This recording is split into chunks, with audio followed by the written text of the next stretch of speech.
ఎందుకురా నా కొడుకుని పెళ్లిలో కుట్టారో?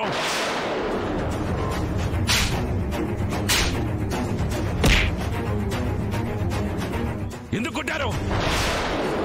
అంకుల్, మా అన్నయ్యలు అలాంటి వాళ్ళు కాదు అంకుల్. అయినా మా చెల్లెలి క్లాస్మేట్ ని మా అన్నయ్యలు ఎందుకు కొడతారు? ఆల్రెడీ పాప చూపులతో చెప్పింది, నా కొడుకును కొట్టింది వీళ్ళే. చెప్పండిరా, ఎందుకు కొట్టారు? అసలు మీ కొడుకును మేమెందుకు కొడతాం అంకుల్? కొట్టకపోతే ఆ పాప మిమ్మల్ని ఎందుకు చూస్తుంది? అది కాదు అంకుల్, పాప ఎవరినో చూసి ఏదో కొట్టింది మీరే అని మీ కళ్ళల్లో భయం చెప్తోందిరా. ఎందుకు కొట్టారు మిమ్మల్ని? ఆగు తాతయ్య, వీళ్ళు కాదు.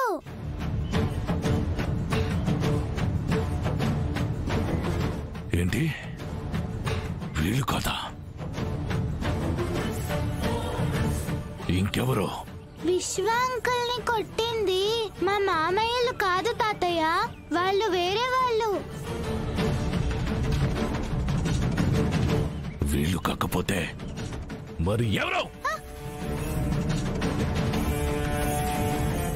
మేమైతే కాదంకుల్.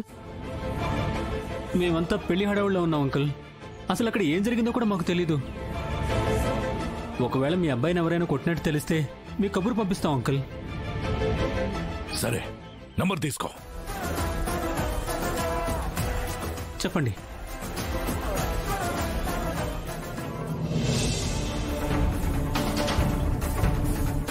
నా కొడుకును కొట్టిందెవరో నాకు వెంటనే తెలియాలి.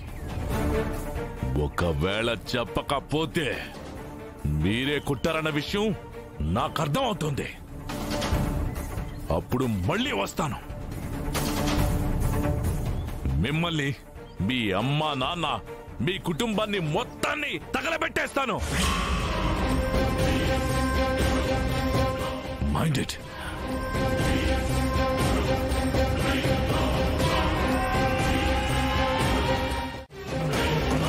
ఎవరు తులసి వచ్చింది? ఎవరో రాంగ్ పర్సన్ అమ్మా. ఈ రోజు లేచిన వేళ బాలేనట్టుందిరా. ఎవరెవరో ఇంటికొచ్చి ఏవేవో అనేసిపోతున్నారు. పదండి.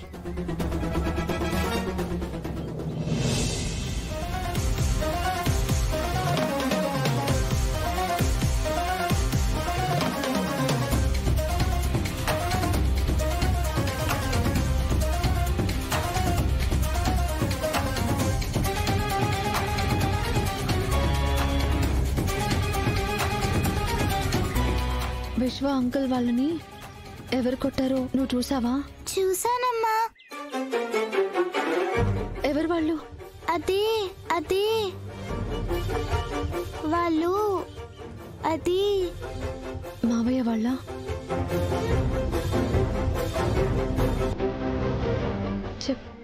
మావయ్య వాళ్ళేనా? అవునమ్మా.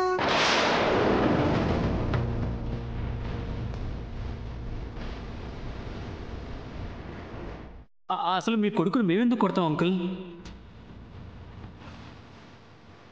మరి ఇందాక తాతయ్య అడిగినప్పుడు ఎందుకు అబద్ధం చెప్పావు?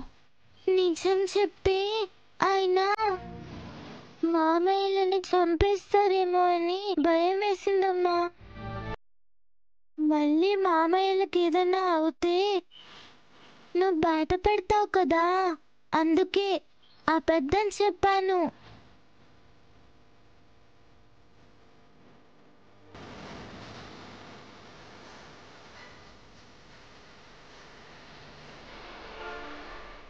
ఆ తప్పుకు నాకు పనిష్మెంట్ ఇచ్చినా పర్వాలేదమ్మా.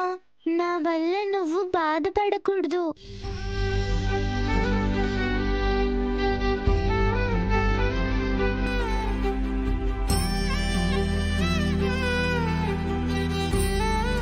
చిన్నపిల్లవైనా పెద్ద మనసుతో ఆలోచించావు ఖుషి.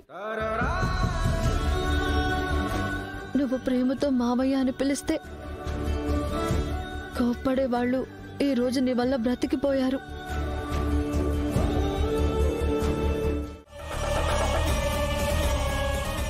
అదొక్కటే మనకి ఊరట. ఊరటెలా అవుతుందిరా?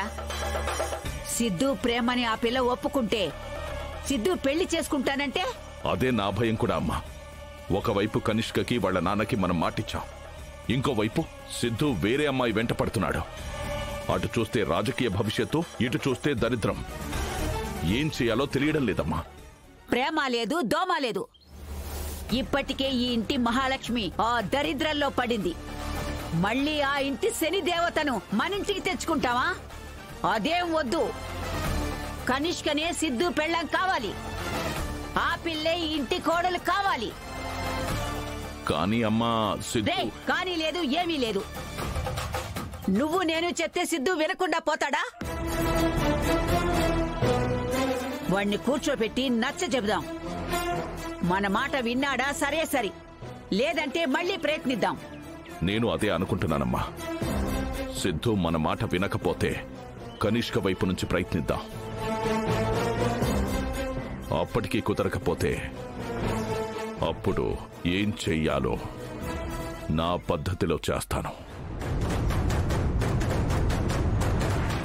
నాకు నా వారసుడి రాజకీయ భవిష్యత్తుకు ఎవ్వరడ్డొచ్చినా సరే క్షమించే ప్రసక్తే లేదు.